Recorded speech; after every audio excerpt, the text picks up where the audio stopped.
When you're ready, I think we're ready to go on. Oh, we are online. Well, welcome to all of you who are watching online, and we have another full house tonight. And I think you're going to like tonight's study. I think it's a very engaging study, and at least I enjoy it. Whenever I enjoy putting it together, I usually have a sense that it's going to be good. But if you don't enjoy it, my apologies. But I think you'll like it, though. It's the title. Of course, we're going into the Christianity and Culture series. And so we're dealing with topics that deal with our culture. How should the Christian navigate their life in this culture? Paul addressed it with the Corinthians. Paul addressed it with the Ephesians. Paul addressed it with the Galatians. So in his writings, he's addressing the issues of how to navigate. Well, what we're going to look at tonight is navigating technology and social media. I don't think I have to tell you that one of the biggest challenges to our culture today is the issue of technology and social media. There are a lot of problems, a lot of issues. I'll give you an example.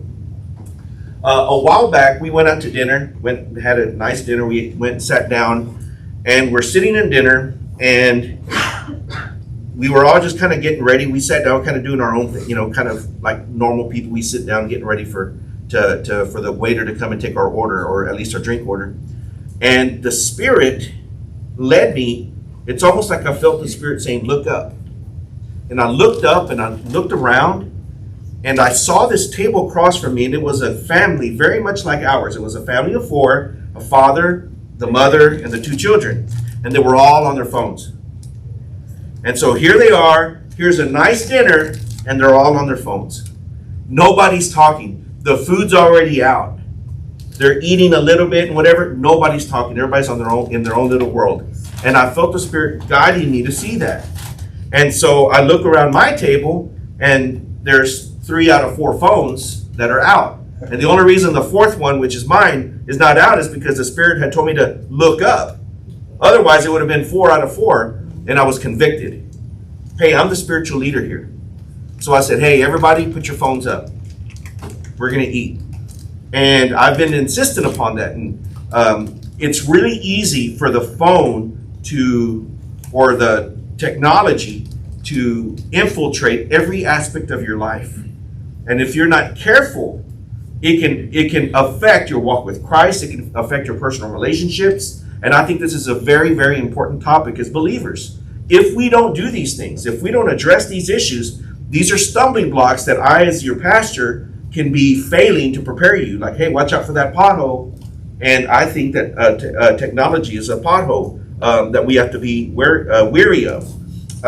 And I know, for example, my sister Nellie, she works in technology with the schools. So I'm sure she's exposed to a lot of these issues with the school and with the kids. So feel free to share, hermana, whatever your experiences are, or whatever trainings you've gotten. But I want you to also humble yourselves a little bit, because I may be pointing out things that have to do with you. Don't stone the messenger here, okay? Take it up with the Lord. But I believe that what we're going to be looking at here is very important for us. So without further ado, I want to start this study by sharing with you a brief 4-minute video. Again, it's a conversation between, he's like a motivational speaker. He's not some pastor or anything like that. What's important to me here is the content of the conversation dealing with technology. So this person goes around, he speaks to businesses, and he deals in a lot of ways with the issues of technology.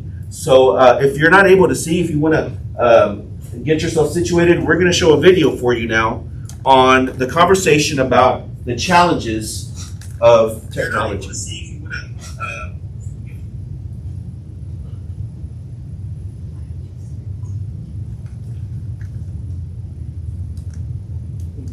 Social media and our cell phones releases a chemical called dopamine. That's why when you get a text, it feels good. Right? So, we've all had it where you're feeling a little bit down or feeling a bit lonely. And so you send out 10 texts to 10 friends, hi, hi, hi, hi, hi. Because it feels good when you get a response, right? Right? It's why we count the likes. It's why we go back 10 times to see if my Instagram is going slower, did I do something wrong? They don't like me anymore, right? The trauma for young kids to be unfriended, right? Because we know when you get it, you get a hit of dopamine, which feels good. It's why we like it. It's why we keep going back to it.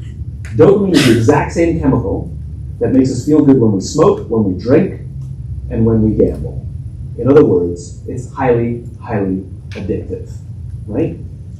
We have age restrictions on smoking, gambling, and alcohol, and we have no age restrictions on social media and cell phones, which is the equivalent of opening up the liquor cabinet and saying to our teenagers, hey, by the way, this adolescence thing, if it gets you down. But that's basically what's happening. That's basically what's happening, right? That's basically what happened. You have an entire generation that has access to an addictive, numbing to chemical called dopamine through social media and cell phones as they're going through the high stress of adolescence. Why is this important?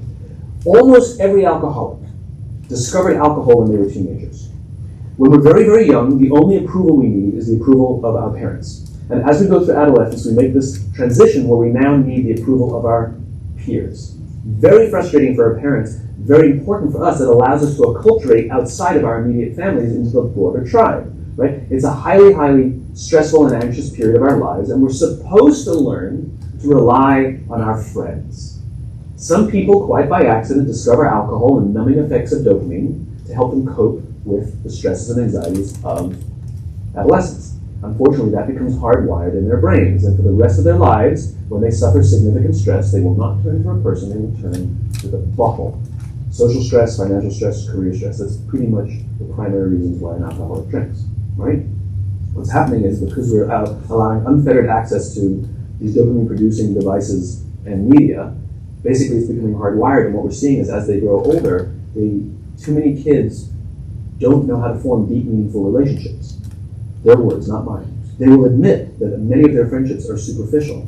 They will admit that their friends, that they don't count on their friends, they don't rely on their friends, they have fun with their friends, but they also know that their friends will cancel on them if something better comes along. Deep, meaningful relationships are not there because they never practice the skill set, and worse, they don't have the coping mechanisms to deal with stress. So when significant stress starts to show up in their lives, they're not turning to a person, they're turning to a device, they're turning to social media, they're turning to these things which offer temporary relief. We know, the science is clear, we know that people who spend more time on Facebook suffer higher rates of depression than people who spend less time on Facebook, right? These things balance. Alcohol is not bad, too much alcohol is bad. Gambling is fun, too much gambling is dangerous, right? There's nothing wrong with social media and cell phones. It's the imbalance, right? If you're sitting at dinner with your friends and you're texting somebody who's not there, that's a problem. That's an addiction. If you're sitting in a meeting with people you're supposed to be listening to and speaking, and you put your phone on the table, face up or face down, I don't care, that sends a subconscious message to the room that you're just not that important, right? That's what happens. And the fact that you cannot put it away is because you are addicted, right? If you wake up and you check your phone before you say good morning to your girlfriend, boyfriend, or spouse, you have an addiction. And like all addiction, in time, it'll destroy relationships, it'll cost time, and it'll cost money, and it'll make your life worse.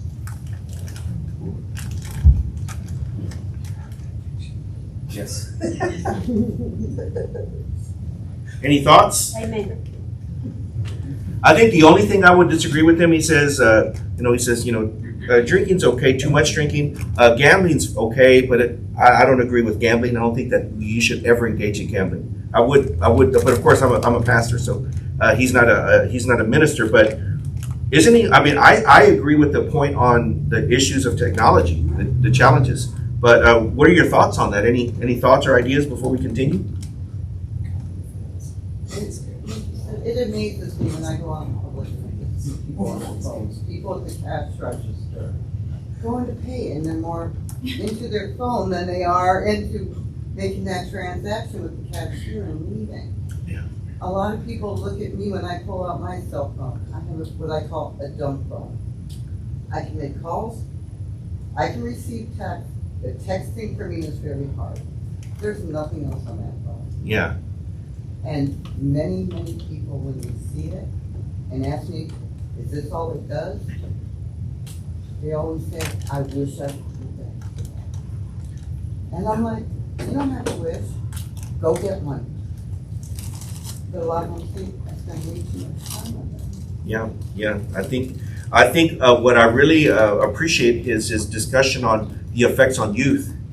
Kayla, you're a youth, so I wanted to ask your opinion. Do you think he's right about what he was saying about, like, for example, he says they don't trust their friends, that they believe that their friends are superficial, that they can't rely on them, knowing that they'll cancel them at any time. I mean, that's pretty harsh. Is that true? Yeah, I mean, like friends I made in 5th grade before phones, I still have a better relationship with them than people I meet now over Instagram or Snapchat.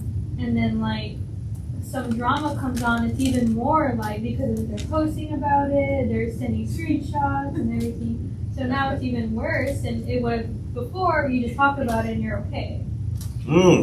So I want you to notice a couple of things she said. She said that the friends that she made in elementary are more meaningful because she actually interacted with them and built a true, real, authentic, genuine relationship with them versus the technological relationships. The other thing that she said is some issue happens that what we normally would expect to be an issue that can be resolved or whatever becomes much more dramatic because thanks to technology, we can take photos of things and this and that and post and send to friends. All of a sudden, it becomes really dramatic.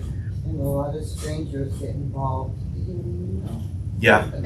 I would totally agree with Kayla too on that. I mean, I look back on my life and my best friends today are elementary school friends and military friends before phones. Yes. Those of us who remember the world before phones, we look and see the world and we see that there's something amiss. But one of the things I'm going to talk about is there are people in this room and really out in the world, and we're shrinking and they're growing, that do not know or remember a world without phones. The millennials and so forth. Marco, for example, he grew up in a world before computers, after computers and everything. I'm the last remaining, for those of you that remember, we're the last remaining ones. We're considered the dinosaurs. And after our generation is over, this world will not know the world before technology. And it is a vast difference. I was talking to my grandson, my second oldest grandson, Gavin. They came over, all four of them came over to spend the day with us one Thursday, the whole day. And Gavin's been kind of stuck on this technology thing. And I go, come here, mijo. He goes, yes, Grandpa. I go, you know what a rotary phone is? He goes, what? I go to the kitchen, and over there by where the water bottle that your grandma keeps, look on the corner of the wall there. Tell me what you see. So he goes over there and he says, and we have that phone. We've always kept it. We wanted to keep it. It doesn't work, but it can work if I wanted to hook it up. But I told him, how do you think that phone operates? I have no clue, Grandpa. Well, it's back then it was only a 7-digit phone. You didn't dial an area code. You just dialed the number. But you had to go, and then you would talk over the phone. That's the only kind of communication we had. And if you weren't at home, you were able to use the phone also. The same rotary phone at every intersection of every road, or almost every intersection. So that's the only communication we had. Yeah. And we lived fine. Everything was good. Yeah. I just want to, a little pick up in what Angela was saying. Research now show about the effects that they have in kids, especially in elementary. And with COVID, it keeps kind of like magnified everything, because now you go to the classrooms and the kids need something technology, or the attention span is like, if it was 5 minutes, now it's 1. They consistently, the anxiety, the everything that it comes, the depression. Research has shown, that after seeing Facebook, you get depressed because you're not having this wonderful life that your friends are having, and friends, or they are here and there, and you're like. Okay, you can skip slide 2. That was that one. Go Okay, ahead. so definitely, it's and what is sad is the parenting. I see. That's slide 3. You can skip slide 3. Okay, well. No, I'm just joking. But tell me, no, seriously. On the parenting issue, you're touching on something very important. How often do we see, the kid's crying, give them the phone. Just give them technology, just distract them. Yeah, before it was the pacifier. It's a pacifier, right? Now it's a digital pacifier. And you were going to say something about the parents, Marty. I apologize. I didn't mean to. I was just joking. But what did you say the parenting? What's the point you're wanting to make? That is that they don't want structure, discipline. You have to rehearsal over and over, and they have rules and go over and over until the kids learn. Right. Parents, they don't have time now. Right. Because And so it's an easy fix. Yeah. And Yeah. But I was just gonna say that we're dealing with a really sad case right now where a young boy, his parents bought him a tablet back when they, I guess, first came out. And there was an issue with the dad and the son. And the dad called the little boy terrible names. Like, that he was, because he liked music and didn't like football, that he was effeminate, that he was homosexual, that, saying those things to his son. So the little boy didn't understand what that meant, so he went to the internet and looked up those words, and it took him directly to gay porn sites. And now he's hooked. It's a 17-year-old boy that doesn't know, he doesn't know what's going on in his life. We need to be so careful with what our Do you think this children are. topic is important?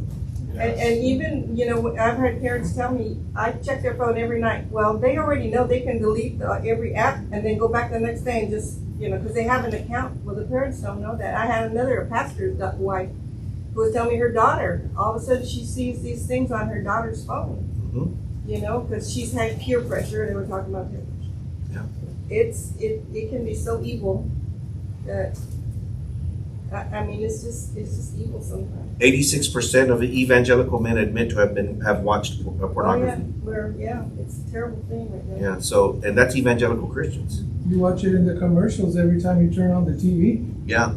So it's everywhere. It's everywhere. And it's easily accessible. So the challenge lies in the parents teaching their children, not only like trying to bubble them and like keep them from, but training them and explaining to them the dangers of what's out there, having those really real conversations. And the question you need to ask yourself is, in what ways has technology been a challenge for me? All of you have different challenges. In what ways has it been a challenge for you? I'll give you an example. For me, when I get depressed or when I'm down, I can have a real temptation, and I can, and like for my videos that I watch, I can watch very good, fruitful videos. I'll watch Christian debates. I love watching apologetics debates. I love watching videos on like biblical criticism, so forth, stuff that deals with my interests, right? Q&As. Yeah, but nonetheless, when I have trouble sleeping because I'm depressed or sad, whatever, I can easily find myself watching those things for 3 or 4 hours at a time. That's not healthy. Well, yeah, but that's good material. That's good content you're learning. It's not healthy because I need to rest.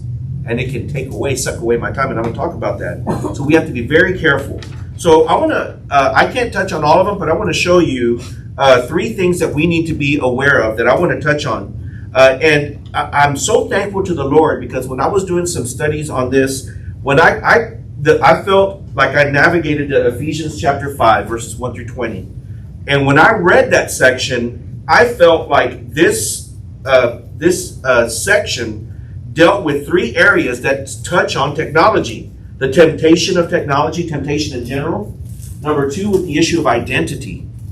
Because I think that has a lot to do with the challenges of technology. And the third one is distraction.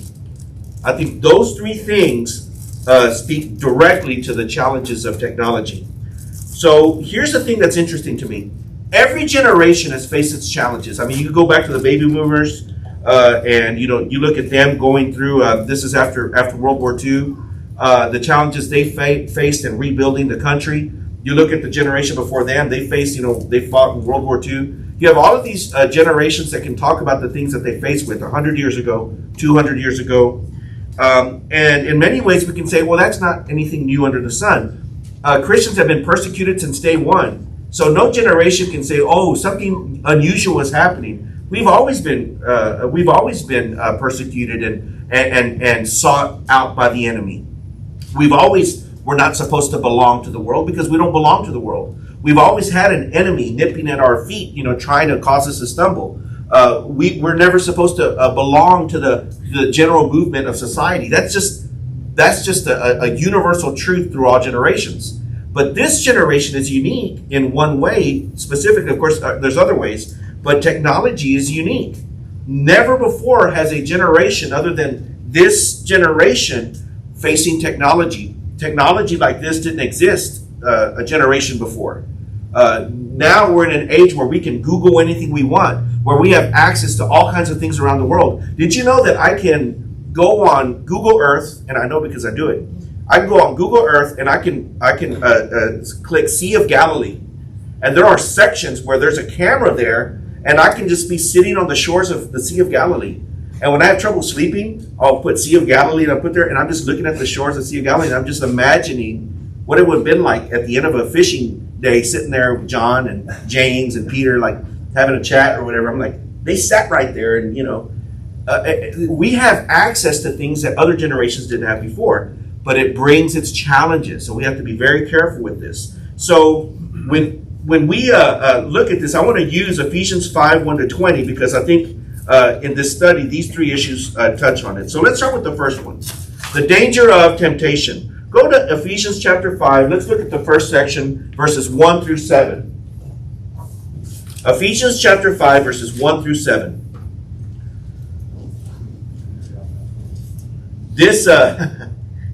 This, to me, touches a lot on the issue of temptation. Ephesians 5, 1-7. Follow God's example, therefore, as dearly loved children, and walk in the way of love, just as Christ loved us and gave himself up for us as a fragrant offering and sacrifice to God. But among you, there must not be even a hint of sexual immorality, or of any kind of impurity, or of greed, because these are improper for God's holy people. Nor should there be obscenity, foolish talk, or coarse joking, which are out of place, but rather thanksgiving. For of this you can be sure, no immoral, impure, or greedy person, such a person is an idolater, has any inheritance in the kingdom of Christ and of God. Let no one deceive you with empty words, for because of such things God's wrath comes on those who are disobedient. Therefore, do not be partners with them. Okay, so that's the first section. I want you to notice a few things. According to Science Direct, there's an estimated 210 million people who suffer from addiction to the social media and the internet. 210 million people. That's a lot of people. Okay?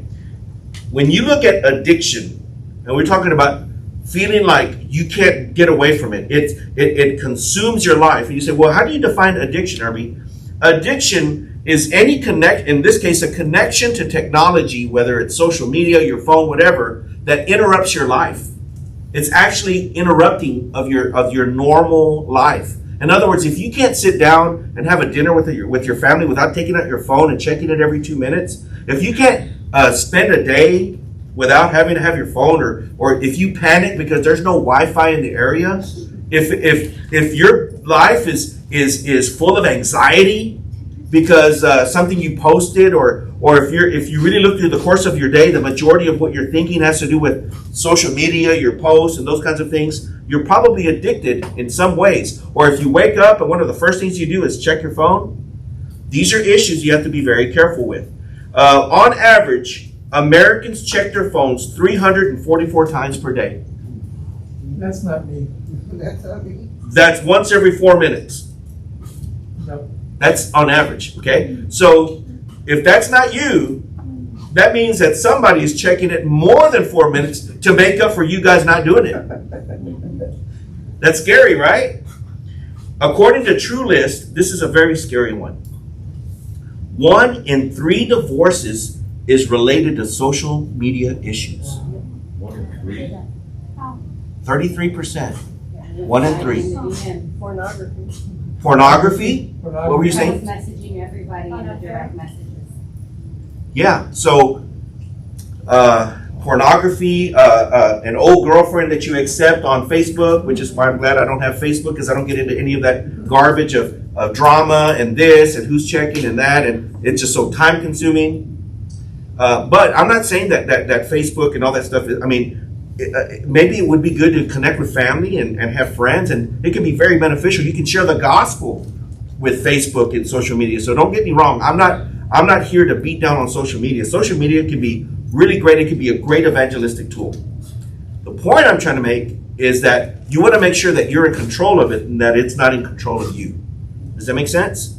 When 1 in 3 divorces is related to social media issues, it tells me that there are temptations out there for which 1 in 3 are so reckless with that it destroys their relationship, their most important relationship. Okay? Yes? There is a deceit right now because I have a lot of clients, especially that they have these problems with the virtual affairs, and they don't see anything wrong with it. That was the very next button. Oh. No, I love it because we're on the same page here. There is a strong belief that internet, technology, whatever, that's not real. That's just play thing, whatever, as if it has no bearing, as if you don't answer to a holy God. Good luck standing before the Lord and explaining how that's not a big deal. Remember what I told you. What God makes small, we make big, which is our problems and all these things. But what we make small, God makes big, and which is sin. Okay? 34% of young adults report they feel fear of missing out, if not on social media. That's over a third. In other words, they're saying, if I'm not immediately connected to my social media, I feel like I'm missing out, and they get anxious. And so that is why when you take away a teenager's or a young person's phone, they're freaking out because they're missing out on something. It's the end of the world. Or if their phone dies, my phone's going to die. Oh, no. And the online comments, just to add on to that too, Pastor, teenagers are getting smart. They block the parents on Facebook and Instagram. They block them so that they don't see the content that they're posting. Yeah. So thank you so much for that online post. Hey, Irby, it was said that in prior generations, the United States was a country that built things. Today, most jobs in the world, in the American economy, are built around service and relating to people. So people will use things like Facebook and Instagram and so many other formats to expand their circle of influence, to expand their connections, because it becomes, or at least they see it as a tool to help to enhance their possibilities of greater income, of advancing their work possibilities, and so on and so forth. And so I guess what I'm saying is that there used to be a separation between work and play. You might have gone to work 8 hours a day to build a widget, but today your work is at home, it's there on your phone, and there's no separation between work and play. How big of a deal is that? And when that dissipates, when that separation is no longer there, then there's no more rules, there's no more understanding, boundaries, or some sense of this is what I do when I work and this is what I do when I'm not at work, because you don't know when you're at work or when you're not at work. And you might be at work at 3 a.m. answering somebody on your social media. That's a very good point, brother. I didn't mean to interrupt you, because that goes along with addiction, because that addiction goes to addiction to work.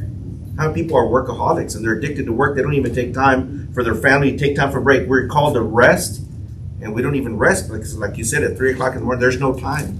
In the employee, thank you, brother.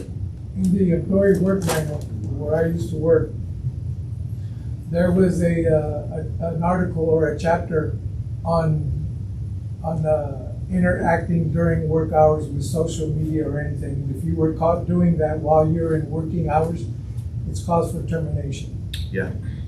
So, and it's still abused. It's not really enforced. What are they gonna do, fire everybody? Yeah, and we talk a lot about social media, but it can be other things too. Like, for example, I just thought of this whenever you said about work. Fantasy football, for example. Did you know that they did a research that when fantasy football starts, that work production decreases by over 10%, because there's millions of guys out there that are addicted to studying fantasy football. That's just one of many other things. You got to be careful on these things. Trying to go find a job today. Yeah. In our days, you went out and you shook somebody's hand and you talked to them.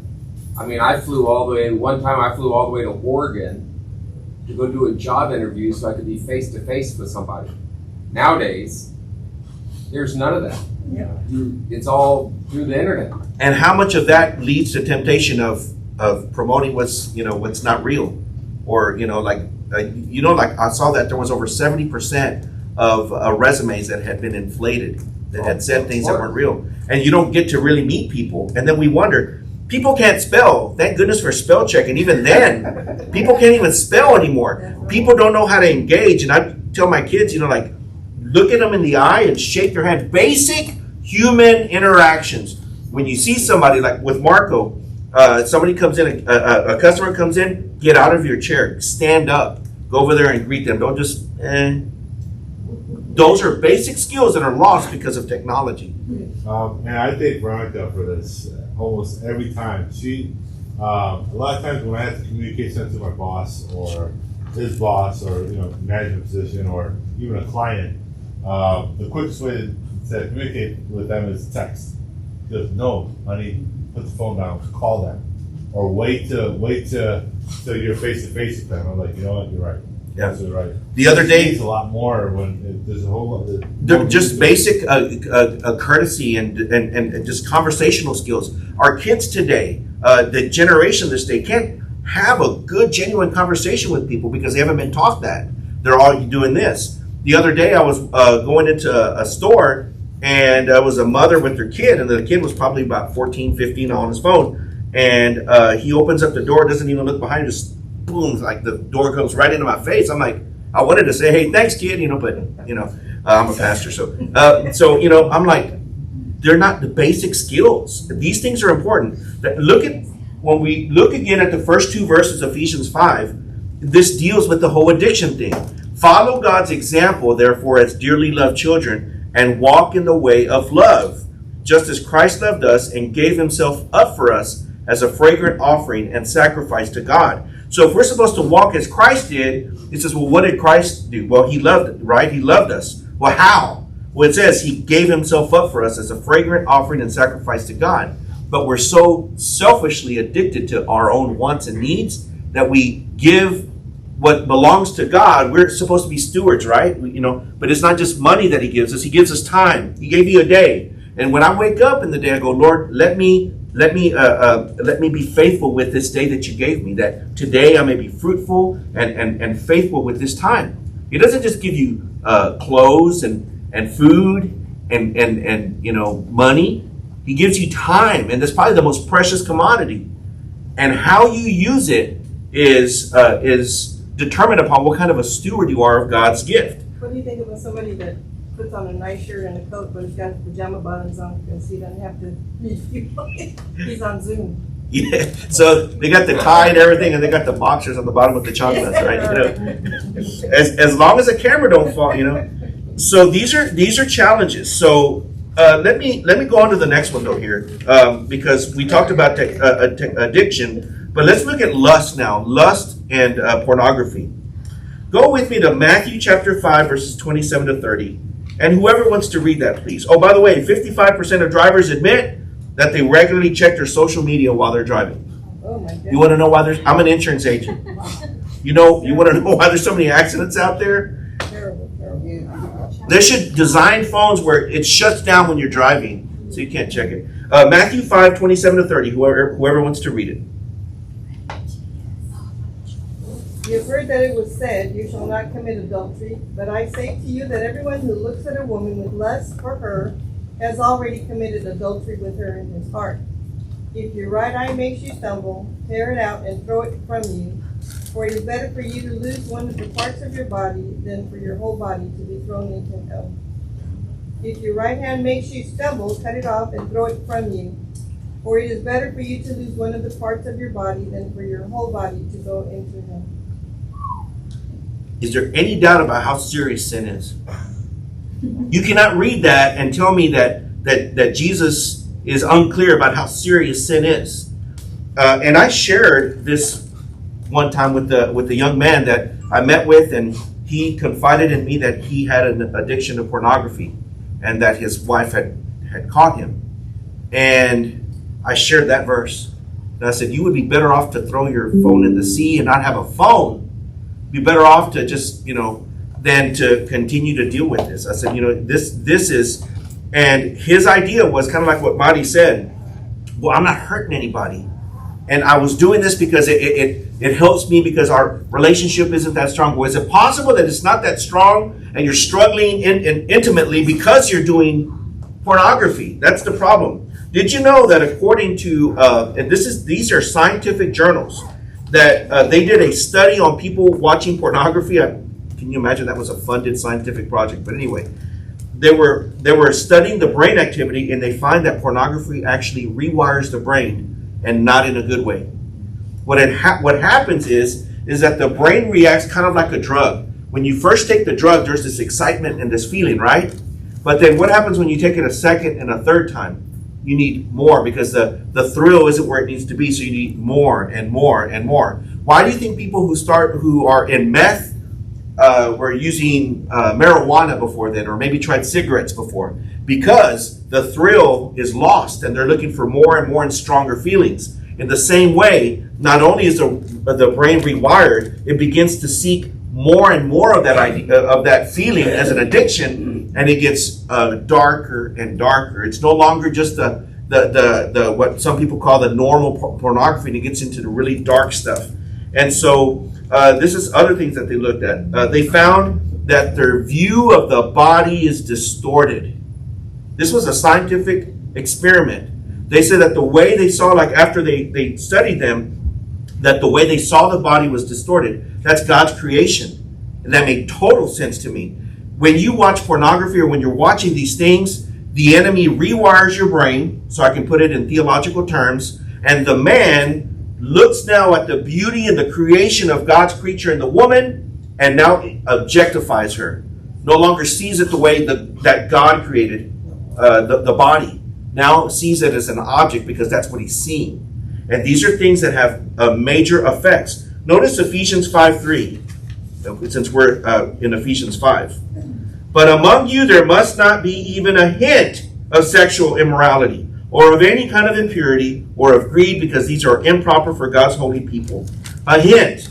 Oh, well, it's not really, I'm not really cheating. I just kind of watch this stuff. Is that a hint? A hint is a taste, a morsel, any kind of suggestion.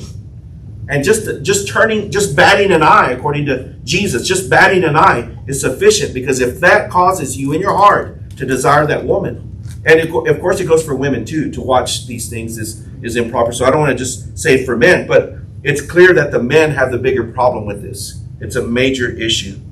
And I like this cartoon here. It says, your mother and I found out you've been blogging. We don't know what that means, but we'd like you to stop. And the reason I put that is because as parents, we often don't know what our kids are doing. So I want to challenge you parents. If your kids are under the age of, what would you say, 15, 16? Maybe even if they're living in your household, 17. If you don't know the regular activity that they're doing, then that's shame on you. That's in elementary. You don't get surprised. Kindergarten, the way that they are looking at it, it's just amazing. Yeah. There is. I don't have the exact percentages, but I remember reading that the first images of nudity and so forth that kids experience is actually on technology, on computers, so forth, on the internet. The Disney Channel. Yeah. It's on the Disney Channel. Your kids are watching junk. Yeah, but I'm talking about like actual sexual intercourse, nudity. It's almost there. Not to be funny or anything like that, But I had a coach that was from New York, and one time he told me, he says, "You remember when water was free and you had to pay for pornography? How the world has changed. Now we pay for water. Pornography free. Pornography's everywhere." Yeah. There is no level too low that the enemy is freely offering. I mean, you can go as wretched as you want to go. And these are the issues that we have to be careful for. Be very careful for these issues when it comes to technology, not just for you, but for your kids as well. What are some things that you can do? Hold yourself accountable. For example, in our family, everybody knows each other's passcode. What do I have to hide? Oh, well, it's my privacy. And my wife and I have counseled couples. How often is like, do you know each other? We're just curious. Do you know each other? No, this is my area. Why? Is there something I know? Well, then, would you feel comfortable? No, I would not feel comfortable.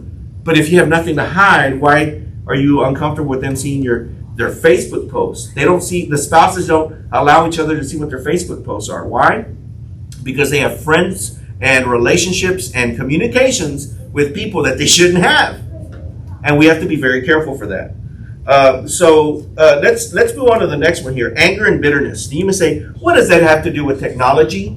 How many of you have ever gotten on your TikTok or on your YouTube or whatever, and you start looking at politics, you start looking at debates going on, cultural issues, the abortion debates, and people are saying stuff, or the presidential elections, or issues with Ukraine or whatever, and you read it and you get mad because the other side, the liberals, are saying this and the conservatives are saying that, and you're upset because people are up there making arguments, and your blood rises, and like, that's stupid. How could they say that? And you're angry and you're bitter. But we need to be careful, because did you know that one of the big scandals of this year was that they discovered that these programs, TikTok, Twitter, or Facebook, that they are using scripts that promote those divisions. They deliberately give you this because they know that's going to make you addicted to it. So they don't give you all the fluffy stuff that feels good. That's not going to bring you back. Did you know that Coke would taste just as good if they took out the caffeine? Well, why do they put it in there? Because it's going to bring you back. In fact, did you know that when Coke was first made, it actually had traces of cocaine? They wanted you to come back for it. They wanted you to be addicted to it. In the same way, these social media sites, they promote stuff such as racism and abortion and politics and religion, because that riles you up, and then you want to come back to it. And so you got to be very careful. Ephesians 5:4-6. I want to read this real quick. Notice that there should be no obscenity, foolish talk, or coarse joking, which are out of place. And then notice verse 6. Let no one deceive you with empty words. If there was ever a passage to describe dealing with social media, let no one deceive you with empty words. This may shock you, but did you know that most of the stuff that you see on social media is not real? How much of it is inflated? Huh? That's not true. No, it's true, because I saw it on social media. So be very careful for what you're allowing yourself to see. Listen, as a PhD, one of the big rules that I learned is check your sources. Check your sources. Check and make sure that you are checking and double checking that what you're reading and giving to the folks is actual good data. Okay? And you have that responsibility. Don't just buy into whatever it is that you see. Be more responsible with that. Be It's careful. really hard to these days, though, because everybody, the right, the left, they all have their agendas, and you don't know what's real anymore. Amen. And that's what you have to be careful for. The only truth you find is in God's word. Everything else, now you can be wary. Don't just buy into everything, hook, line, and sinker. You've got to be wary about what's being fed out there, because if you allow that stuff to happen, you're going to get into all kinds of crazy conspiracies and all kinds of things. Be very careful for that. And the last one is covetousness. In what ways does social media promote covetousness? Y'all know what covetousness is. The desiring of something that the Lord has not willed, at least at that moment, for you to have. Desiring things that don't belong to you. Oh, yeah. Facebook's great with that. Facebook's great at that. Why? Well, because I just saw my friends on vacation, and they just got this new car. And man, look at that beautiful house they have. See, that goes back to what Kayla was saying earlier. When you have a one-on-one, like a physical friendship with someone, you experience the hardships with that person. You're not just celebrating the victories. You're also celebrating the hardships with them. On social media, all you see is The positives. what a the good. wonderful life they have. What's wrong with my life? Yeah. And you do Yeah. wonder when you see people like they're on vacation all the time, you're wondering, Man, don't they ever work? what is going on? I mean, we haven't had a vacation in years, and these people are on vacation like every 3 months. Yeah. Yeah, and I call it highlights. It's kind of like if I want to see who won the U.S. Open, and you watch the highlights, you'll go, man, these golfers never miss. Oh no, you follow them throughout the round, they miss a lot, but they just show you the highlights. Yeah. So you look at these people in their lives and they show you the highlights, and you think, man, their life is perfect. No, it's not, because between Monday and Friday, a lot of bad stuff happened that they didn't post. So that's important. Marty, you had your hand up. Yes, and we haven't even touched on suicidal. You know, all this bullying and everything that comes with it. Kids and people now, they can disconnect. You know, I remember back in my day that you go to school and it might be bullying at school, but you go to the house and you feel safe. Like, okay, this is now you can disconnect. It's 7/24 every day. You know, you have all this bullying and cyberbullying. You know that is happening, and we have data. I don't want mom to think I'm lying. She says we didn't even touch on all the. What does that say? Cyberbullying. Thank you. Okay. No, that's okay. No, I just want Good to. job, Kayla. You did a great job. I want to show how connected we are. I mean, we think alike because. Just admit it. I made that. Yes. She did a She did. presentation. That's right. You know But- what, brother? You were asleep when she wrote that. Yes, that's okay. I'll take credit for One it. of the shortest. Monty and I have had some really good conversations about cyberbullying because she has to actually, as a counselor, school counselor, she had to bring these studies on there. And Monty really educated me a lot on this. So I'm glad that you said something on it, because when I first heard it, I was like, cyberbullying, like, I don't care what. She's like, you don't understand. You don't understand. For these kids, that page, that's their life. No, it's not. It's just a page to you. To them, that's their life. That's everything. So when somebody comes and attacks it, they might as well be attacking their life. And kids have committed suicide because they were so distraught. Why? Because they were publicly humiliated. It's out there for everyone to see. And there's been a lot of damage done in people's lives because of that. So you, as a Christian, have two responsibilities. Number one, you have to be careful what you say because you promote Christ. You be careful what you say on your posts. You ask yourself, would the Lord be okay? Remember what we read here in Ephesians, that we should follow God's example, that we should seek that we should seek the Lord's what the Lord wants. Ask yourself, would the Lord be okay with what I'm posting here? Always present a proper witness for the Lord. That's number one. Number two, make sure and teach those around you, especially your children, to be careful for those kinds of attacks, that they don't become too dependent upon that, because that can easily happen. So that leads me to the next one. Which is what, Mike?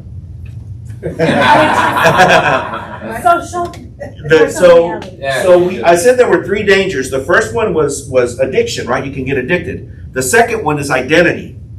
And I want to read Ephesians 5:8-14 now, if you'll go with me. I want you to read verses 8-14 from the aspect of identity. Who I am. How do I define myself, okay? For you were once darkness, but now you are light in the Lord. Live as children of light. For the fruit of the light consists in all goodness, righteousness, and truth. And find out what pleases the Lord. There it is. That's what I was looking for. Find out what pleases the Lord. Have nothing to do with the fruitless deeds of darkness, but rather expose them. It is shameful even to mention what the disobedient do in secret, but everything exposed by the light becomes visible, and everything that is illuminated becomes a light. This is why it is said, wake up, sleeper, rise from the dead, and Christ will shine on you. The aspect of light, illumination, shining. This is who you are. You are light, right? So the reason that technology is such a danger is because we are in many ways entering into a world of darkness. Be very careful. Now, I'm not saying that the computers are darkness. I'm saying that when you enter it, that you got to understand that there is as much darkness and wickedness in those technologies and in those phones, in those apps, in those internet sites as there is in the world. And in many ways, easily, like this young 17-year-old boy, boom, it just led him. And I don't know, how many of this has it happened to you? You've been looking for something on the internet and something pops up that you weren't expecting, like, whoa, what is this? And you immediately click out. Has that ever happened to any of you? It can easily happen just because it's that accessible. And if it's that accessible to adults, how much more for kids, especially kids who don't know and who are curious. So we got to be very careful for that. There is a difference between social and real identity. What do I mean by that? There's a difference between social and real identity. You put your best foot forward on the social, it's always the good, and the real identity is what you're living every day. Pastor Herbie. What? Oh, Yes. The way I look at it, and I have a theory of what's coming in the future. I think that we're entering a time where we are turning into a brand. Every person you're projecting something out there. If you have Instagram or a Facebook, you're projecting something based off of what you're posting, the conversations you're having. The residue that you leave behind basically is attached to you. And so with that, rather if it's highlight moments like you mentioned, you are being perceived as this product. This is what Irby is on Facebook, and this is what Irby is in real life. The real life is what your wife and your kids know you as, but then on Facebook, when someone's on Facebook, this is what you've projected, what you want people to think about you. You don't even have to constantly keep trying to upkeep that persona, if that makes sense. Oh, absolutely, it makes sense. It's not. You don't have to predict it. It's already here. When you go online now and you're immediately marked as a conservative or a liberal or as this or that. Look at it this way: how many people now with the LGBT, for example, I identify as. Have you ever wondered how strange it is that this community identifies by their sexual orientation? I mean, I don't say, hi, my name is Irby Valdez and I identify as a heterosexual.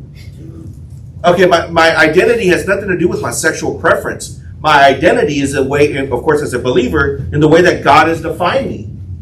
Have you ever thought about that, how strange it would be for you to define yourself by your sexual preferences? But that shows you how shallow and how void their lives are without being able to identify according to this movement, this cause. It's like, are you worth anything else? Is there anything else about you other than your sexual orientation? And so, for example, when you have politicians saying, I'm the first, trisexual or whatever it is now, disexual, and they have all these different flags and different identities, right? It's like, I'm the first one to do this. Well, is there anything else to you? Maybe your history, your affiliations, but just like Veronica says, immediately it becomes identity with the group. Women aren't mothers anymore. They're birthing persons. See that's what technology is doing. That's what the social media is doing. They're redefining who we are. Don't fall for that. I was researching something for my sister the other day, and I was looking for different places in Michigan to get help her. And what I came across in some of the things I was researching, you find a group, a council, whatever, and all of a sudden you're looking at this office of counselors, and they're putting on there, I identify as we, they, the, or whatever, and then somebody else will say, the other counselor says, I identify as he, she, whatever, it wasn't, these are my pronouns, and I'm like, Yeah. okay, click off this, look for something Yeah, else. that's the society. It's created this culture of identity according. And a lot of places I was researching for my sister, spell it that. And I was like, okay, I'll just keep looking. Right. So what we as believers need to understand And you is know what? Because like, when I'm gonna list myself as a counselor, they always tell me, you need to put the LGBT. And I say, no. Immediately they said, well, you're not gonna get as much time. Oh yes, believe me, I don't need that. I kept clicking off. I I was have like, to okay, I remove got it. it manually. I have to remove it from all things because it's automatic. These are my pronouns, and I'm Yeah. like, oh. It's- so there's I this want to pressure. know what kind of You- counselor you're going to be. For So my let's say kids. you're not a strong Christian person. Let's say you're like you're on the fence. Oh yeah, that's fine. You go, oh yeah, I'll put whatever. So what are they asking you? Put a label. Put the Black Lives Matter label. Put the LGBT label, or put this or that. Put your pronouns on. Yeah, and now it would also fall for the Christian and the evangelical. When you put, hey, no, I'm going to promote that I am a Christian believer, are you disassociating or standing on a certain ground? Yeah, you are. But that's what we're called to do. We're called to identify ourselves in this way. That's what Ephesians 5 tells us. So, yes. I noticed that when it first, I believe the door was officially open first when Obama came in office. I think that was the beginning of a lot. But I noticed that, for example, I believe it was like Gmail or just like the basic, the general companies first, it was, I prefer not to answer. That was like the first option. And then it slowly started to transition into like boom, boom, boom, boom, boom, different pronouns and things like that. And so you saw this wave of like companies, even like American Airlines, like anytime I was just, even if it was Target or whatever it is, it at first was male, female, and prefer not to answer. So it started off like that, and now it's like this, there's like 7, sometimes even. So Yeah. you gotta apply for a job these days. Yeah. You go out and apply for a job, and every application, I have to go there and identify myself in there. In the spirit of what Paul did, let me tell you why this is important. There were people coming to church, and they were saying, I have a problem. Joe over there, I saw him, he bought some meat at market. And I know the guy who sells that meat, and he offers that meat to Jupiter, to the god Jupiter, before he sells the meat. So, isn't Bob, did I say Bob or Joe? Joe, isn't Joe wrong for buying that meat that was sacrificed to idols? And Paul's like, no, because they're whatever those people are doing, they're speaking to error. It doesn't exist. So that has no bearing on the purchasing of meat. So he's giving instructions to the people in the church. Here's how to navigate through life, dealing with markets where people are sacrificing to idols or whatever. Right. In the same way, this is instruction for us how to navigate through life, dealing with the new parameters that have been set about identity and so forth. And what I'm saying is don't be fooled. Your identity is not found in pronouns, in affiliations. It doesn't matter if you're even Republican or Democrat. None of that. Your identity is found in Jesus. As a believer, that is where your identity is based. And just like my wife said, when they say, well, you should put this or you should put that, somebody is trying to put something on you that doesn't belong. And you have to be firm in that. You have to stand strongly in, this is who I am, this is my identity. And like, for example, I know that Angelo, where he works, he stood firm for years. Everybody knows he's a believer. He's a Christian. And when you stand firm in that, then everybody says, okay, we now know where Angelo stands. You know what, brother? All the managers, supervisors, and everybody knew how to log into my computer. They all do, because they all have access to it.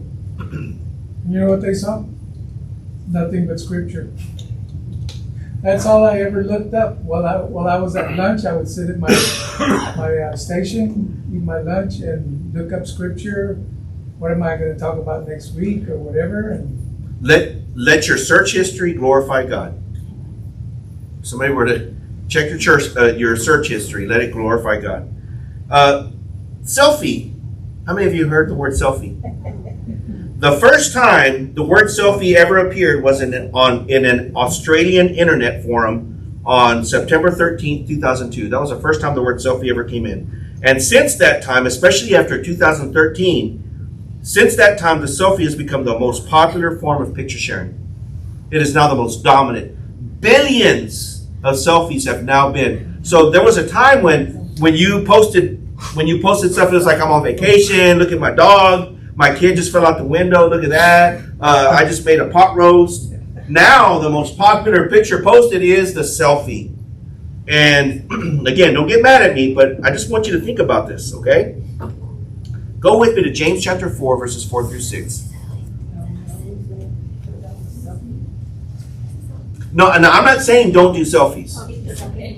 No, I don't do selfies because every time I go like this, everybody looks at my nose hairs. James chapter 4, 4 through 6. Somebody read that for me. You adulteresses, do you not know that friendship with the world is hostility towards God? Therefore, whoever wishes to be a friend of the world makes himself an enemy of God. Through where, babe? 6. Babe, I'm sorry, Pastor. Pastor. It's okay, you can call me babe. Or do you think, I don't know about that. Or do you think that the scripture speaks to no purpose? He jealously desires the spirit which he has made to dwell in us, but he gives a greater grace. Therefore it says, God is opposed to the proud, but gives grace to the humble. Submit therefore to God, resist the devil, and he will flee from you. Look, I just want you to check yourself, okay? Here's the point I want to make. God opposes the proud, but he blesses the humble. Be very careful, because we can easily worry so much about what we look like. The selfie, that we forget that that's not the part that we're supposed to especially look like. Okay, I don't mean don't brush your hair, don't put on clean clothes, and I'm not saying don't take care of yourself. What I'm saying is that many times the selfie and that whole pattern of things will shift your focus to what really matters, okay? So just be very careful. Again, I'm not knocking the selfie. What I'm saying is that the selfie focuses on one thing, the image, the outer image of self. And as believers, that's not the priority of what our focus is. So just be very careful. Or I've seen where people use, what's that thing? Filters. Well, what does that do? Yeah, so that promotes a false image. That promotes a false image. And so, hey, can you make me lose 20 pounds? Can you add this and make my... Just be careful, because in many ways that can even make you have a lesser sense of yourself than what God intended. For we are fearfully and wonderfully, beautifully made. And unfortunately, people like that, you look at them and you wonder, you think, wow, they still really have a low self-esteem that Yes. they can't put their own image up there. That's right. Yeah. That's right. So but they think they're, but be careful how you speak of yourself. Be careful, because when you're speaking of God's creation. Okay? All right. Now, we are talking about the social media influence. Friends and followers. I just want to share this with you, okay? I know we're talking about a lot of stuff. Do y'all want to quit, or I've got about 4 or 5 minutes left? Or we can stop. Are you okay? All right. 43% of teenagers admitted being distinctly sad or upset if no one liked their post. 40. Okay, you're saying yes. Why? Because they're posting it to show their friends or whatever, and when they don't get that like, they kind of say oh, they don't care about me, they don't like me, they don't like what they said, things like that. So then you kind of feel oh, okay, what's wrong with me? What is it? It makes you question yourself. Yeah. So be very careful for that, because your worth, your validation should not come from likes or so forth. Some of the most insecure people I know boast about how many friends they have on Facebook. I've got 700 friends, and most of them they've never met and they don't know. They're boasting about how many friends they have. Okay, when you look at what the word friend means in the biblical sense, and I think of John, the Gospel of John, and Jesus speaking, he says, "You are my friends." Jesus didn't say that to everybody. A friend is something distinctly different than what we know as friends here. the world has different definitions and different words. My friends, we don't belong to those definitions. I don't care if you have 2 friends on Facebook. That's not where your validation comes from. Or I don't care if not everybody liked your post. That's not where your validation comes from. If you feel good about that post, if you felt good-natured about it, if in spirit and heart you felt like this was a post that you wanted to share, then who cares how many people like it? There's a lot of times when I see something, I go, oh, that's cool. And then Kendall will say, well, put like on it. Like, I don't know, what do I do? I don't know. But I liked it. And so like it so you get more videos like that. Yeah, she told me that. So I didn't know, and I wonder how many times people, How many times have you heard that if you don't press like, you're saying you don't like it? Or yeah. I'm going, Or if you don't send this to other friends, that the 1,000 gnats will attack you or something, Really? Yeah. I just, you know what? Click. See ya. Wouldn't want to be ya. Let me read to you real quick. If you have, can you go to, brother, can you go to Psalm 105, verses 4 through 11? Psalm 105, verses 4 through 11. Friends and followers. Boy, that's a very catchy term in today's days. I have followers, or I have, I'm following somebody, right? And my friends. Listen to the words of the Lord. Look to the Lord and his strength. Seek his face always.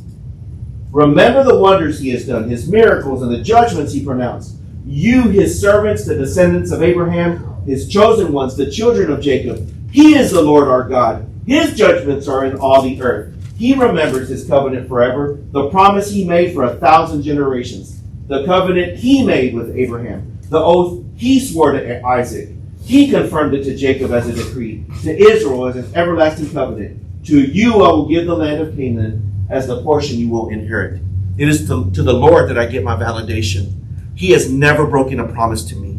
He's the one that I will confide in. He's the one that gives me strength. I will look to him and him alone. And whether the whole world or whether I have 0 likes or I have no followers means nothing compared to the fact that the Lord approves. And so I would rather have 1 thumbs up from the Lord than nothing else, or than 1,000,000 from the world and not from the Lord. So just, I want to encourage you to be very careful for those things. Don't rely on those things in your life. And this kind of goes into the social dating and relationships. Did you know that in 2019, 39% of couples said that they met online? And it's growing immensely. And I just want to, for those of you that are unmarried, and for those of you that have kids and teach them, please tell them, share with them the risk of these things. Have you ever heard of the word catfished? Yes. Where people present themselves in a way that's not real, and then they go and they meet them like, hey, where's the person that I was talking to? There's a lot of falsehood. There's a lot of scams, a lot of falsehood. I've had this conversation with my kids. The reality is, they're on apps. It's it's like McDonald's. You have an app to order, and you're like, I want a cheeseburger. Okay, this is you filter out what you want, and there's your match. Kind of funny you said that, Veronica. Let me tell you how true you are on saying that. Did you know that there is now an app that you can purchase? When you buy it, it's very popular. When I was reading a review online about it, it's one of the fastest growing applications. You buy it and let's say a man buys it and he selects a person, usually a woman, and he creates her on the phone the way he wants her to look. Just like she was talking about, the way you want her to look. Then you define her personality. Do you want her to be bubbly? Do you want her to be more serious, philosophical, whatever? So then you create her personality according to what you want. And then this AI bot, who looks the way you created her, who has a personality the way you defined her, you begin to have chats with this person, or not person, this app. And it's like, hey, and this app will actually text you sometimes too. Hey, how are you doing? Oh, it's been a rough day. Oh, are you lonely? Do you want to talk? Yeah, that would be nice. And they're talking to them. They're having this engaging conversation with this created artificial intelligence on application. It's a robot. And it responds this way. And that people are literally falling in love, connected. It's having serious psychological effect on these people. Those apps are making money not only by you purchasing the app, but the information that they're gathering of what they learned are going to these AI manufacturers, the people that are actually That will market. more, right, and they're making a killing. Me and Veronica and I just looked at a documentary on AI not too long ago, and the amount of information that they're gathering is ridiculous. It's This is the age that we live in. Right. AI nowadays, like it's practically you're talking to a human being. Yes, and they're already. This is what's really scary. That they're already projecting that there will be eventually, very quickly, somebody that will want to get married to that, and that the question is going to be: is it can we consider it a real person? Because according to them, it's an artificial intelligence, and that this is the future, guys. This is the world that we're getting into. All of this is yesterday's news. Just last week, I saw an interview with a scientist who says, I mean, it's been verified that they have actually gone beyond AI. They have created an intelligence that is self-conscious. Yes. That knows it's there. Artificial intelligence doesn't do that.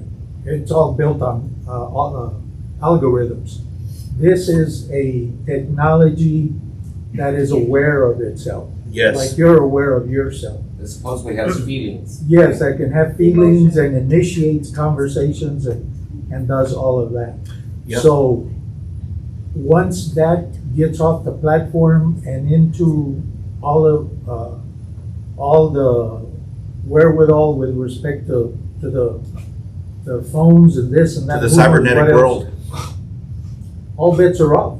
I mean, you won't know if you're talking to a real person or one of these. Or how much control will they have? Well, that was the interview I saw too, is that they are afraid. The person that was asking the person who was revealing this information he says, well, how dangerous is this? To have a machine who has feelings, who can think through things. What happens if you make it mad? Yeah. What happens? What happens if it decides that in the best interest of human society that taking over all of the military systems or destroying certain nations is in the best interest of its future? That same advanced that you talk about, Google, Yep. Big Blue was the computer that defeated Gary Kasparov for the World Chess Championship. Okay, so it was known as the big advanced. Okay, this was the IBM Big Blue. This artificial intelligence, beyond artificial intelligence, this self-aware now that he's talking about. They decided to challenge it. They says, we're going to challenge it to show you that it's infinitely much more intelligent than even Big Blue. So they scheduled a chess match with it. But they didn't teach this artificial intelligence or this whatever to play chess long before. They taught it the same day that it played Big Blue. So Big Blue was programmed, right, to play. They said, we'll teach it the same day. It's like, okay, teach me how to play. Okay, and then you go play the World Chess Champion, and it beat it. And then it went and they played 100 matches, and I think it won like 94, and then it tied 6. So this is the kind of intelligence we're dealing with. And so when we talk about morality and the issues of ethics and what we're dealing with in the future, these are real issues that we as Christians have to talk about. That there's coming a day when we're going to be dealing with these kinds of issues, and we have to determine on what side of the fence do I stand. And I'm telling you, you have to make some very distinctive choices about who you are and what you stand on, because this is the world that's facing us. So, yes, brother.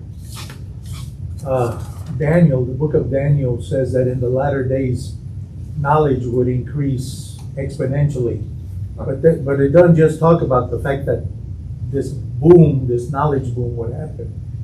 But along with that, it says, and the people who know their God will do great exploits.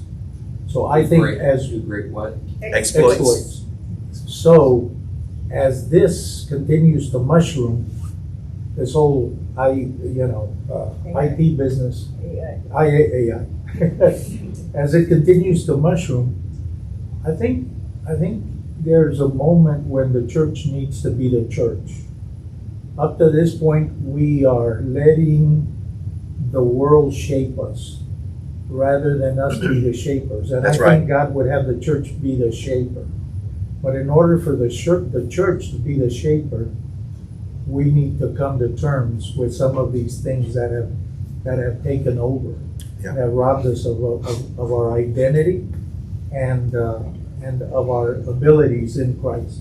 That's right. So Amen. maybe it's time, Irby, I don't know. Maybe it's time to take a phone like this and say, you know what? I'm going back to that dumb phone. I don't need all this stuff. I just need a phone that I can use to call somebody. I don't need a phone. I do not need a phone that calls me while I'm in church, which is what happened just a few minutes ago. Somebody wanting to get a hold of me doesn't even respect the fact that I'm a believer and I'm at church.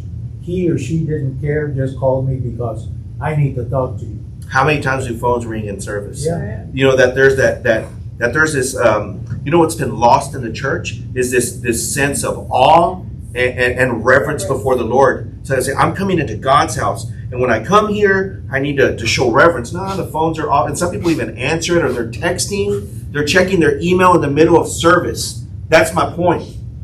We need, as Christians, to make a very distinctive point. Go to the next one, brother, because that's exactly what the last slide I want to talk about. Time suckers. These things and technology sucks your time, and it takes it away, and you allow it when you allow yourself to do these things. But it also allows itself to control your life. Do not let it to infiltrate your worship. Be careful. When you come here, show reverence before the Lord and teach others to do the same thing. When we come here, there's a certain thing that we should do, that we're before the Lord in His presence and we should behave accordingly. But I've seen it as a pastor. I've been up here. I've seen people checking I'm thinking, well, I know my sermon maybe isn't the most interesting, but show some reverence before the Lord and His Word. So these are things that you have to be take very seriously. So, and just to show you that it's not even just a Christian issue, Stephen Hawking, Elon Musk, they were both asked, what is the greatest threat to humanity? They didn't say nuclear weapons. They said advanced artificial intelligence. They said that when the day comes, when they become self-aware, which has already happened, and there's no controls for it, there's no measures for it, and they decide that they're going to run the show, it's going to be too late, because they're going to be in control of everything. We got to be very careful. So be very careful, and I want to read this to you, verses 15 through 20, but I'm just going to read verses... this world is going to end up being a transformer world? It could be. Go to Ephesians chapter 5, verses 15 through 16. Actually, 15 through 17. Because we were on Ephesians 5. Ephesians 5, 15 through 17. Be very careful then how you live, not as unwise, but as wise. Think of technology when you're reading this. Making the most of every opportunity because the days are evil. Therefore, do not be foolish, but understand what the Lord's will is. Be very careful how you're spending your time. Okay? Because if you're not going to be a good steward. Be a good steward of your time, and do not let technology suck you away on that. I like that. There's a cartoon, and it shows that guy with the little, says it keeps me from looking at my phone every 2 seconds. And it's almost like some of us need that. I don't know if y'all, there it is.